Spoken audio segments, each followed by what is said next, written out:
Hello, this is David Shepard, designer and artist of Pipville. My entry into the CudoPlays competition. Should mention, temporary box art. I'm still working on that. Didn't quite get it done. Anyway, this is a game that's a bit of a Yahtzee variant. Meaning that you roll 5 dice and you get up to 3 rolls to get which things you actually want. However, the twist is the combinations that you're trying to get are shown on these building contracts and these landmark sites, affectionately referred to as plans in the overall game. Now, there's also this meeple dude right here. The white one is Mayor Randall Chansey, and he's going to be the start player for each round. So the way each round begins, the way the game begins, is players start grabbing their dice from this dice pool, and the dice pool will adjust based on the number of players and the desired game length. So in the manual you'll see a chart based on the number of players and how long of a game you want to play. The games can be a grid of 2x6, 3x3, or 3x4 for your total city. And for the sake of beginning, you start the game with 5 dice, which will be referred to as your budget dice. And they have to be 5 different colors except for the whites, which are only acquired by building landmark sites. Each round you're going to flip over new building contracts equal to the number of players plus 2. So we'll just go ahead and set those 3. There will also always be 2 of these landmark sites shown in the game. Those have really bad glare, so let me adjust those real quick. Okay, so the landmark sites will always require 5 of a kind, but the landmark sites will not only be the only way you get white dice, but it will also show you bonus points that you get for getting other buildings of the same type. So in this case, Gullhead Ale Brewery will give you a bonus point for every yellow building and die. The standard building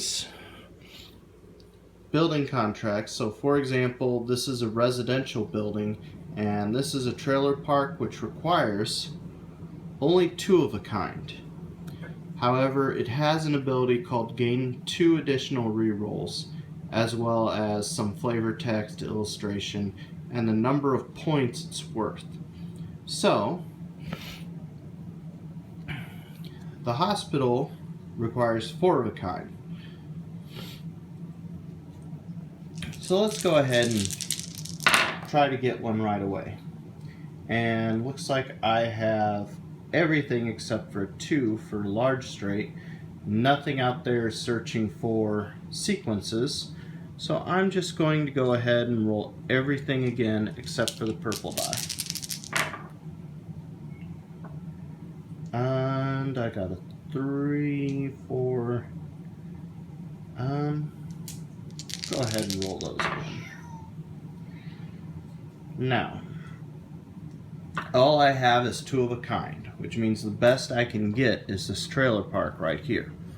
Now, whenever you acquire a building and it goes into your city, one of the dice that you used to win the building can go on there. So for example, I just got a green. I'm going to be getting a green die, so I'm just going to leave this yellow right here.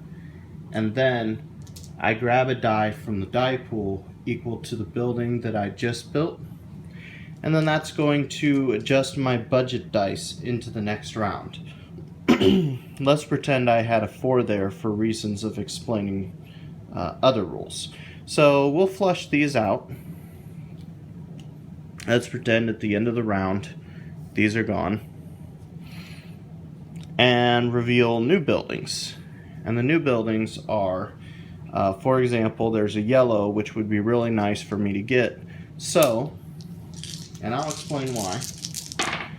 So I'm rolling that right there, and I needed 3 of a kind, so I'm going to go ahead and re-roll these. And I got my 3 of a kind. So, you may be wondering why I put that dice on there. Well, the reason why is because those could potentially win me special bonus points at the end, as well as will give me special abilities. So, if you look at the coal plant, I went ahead and won it. I'm going to place one of these dice here, and then because of that, I get a yellow added to my budget dice.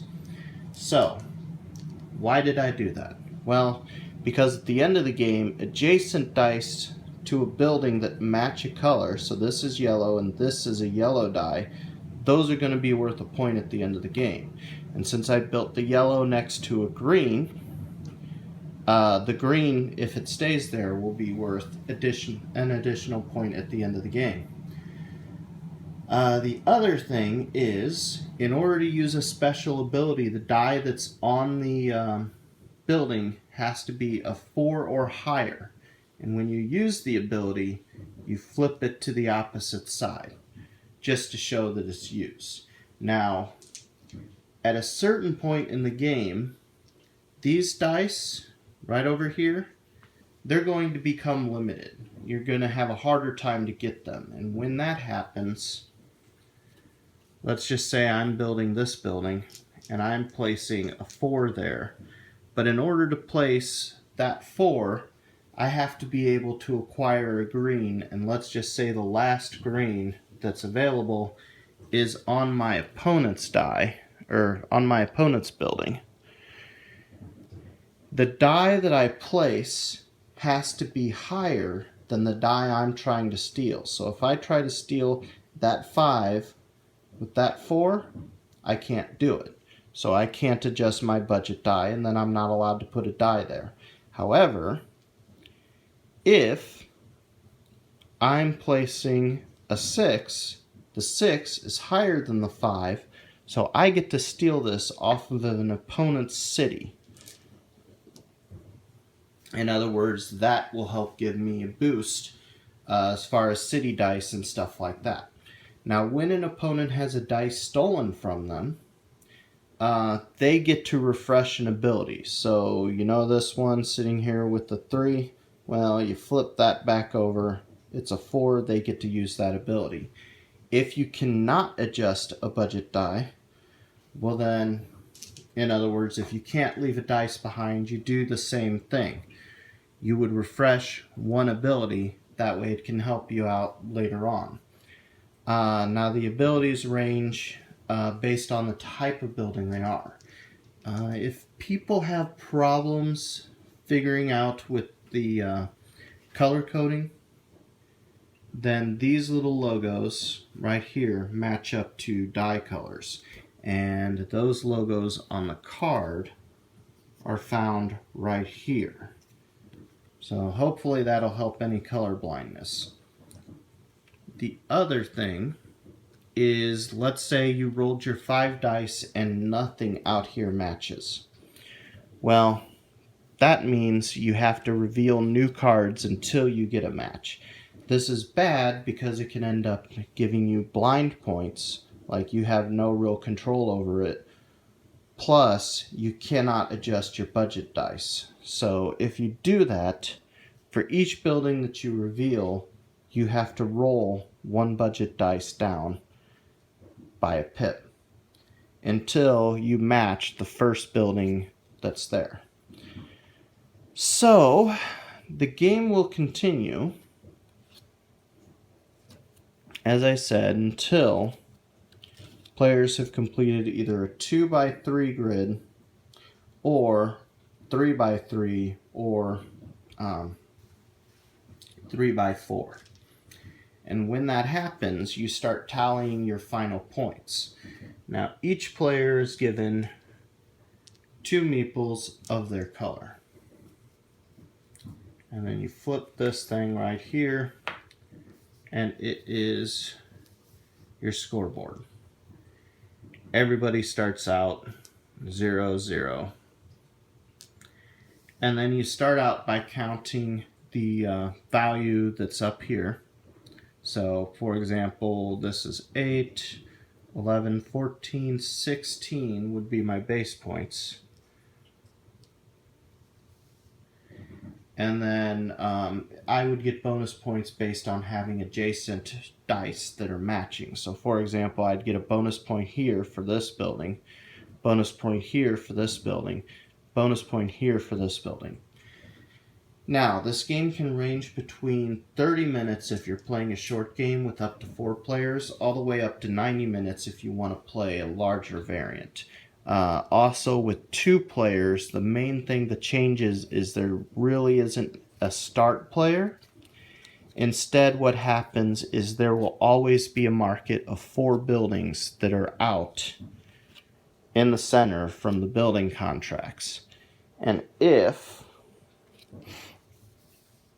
3 of the buildings share the same point value, you flush them all away, draw up new ones. If you ever run out of building contracts in the draw pile, then you go ahead and shuffle up the discard and form a new draw pile. I will say I really do enjoy this game, and I hope you do too. Thank you so much.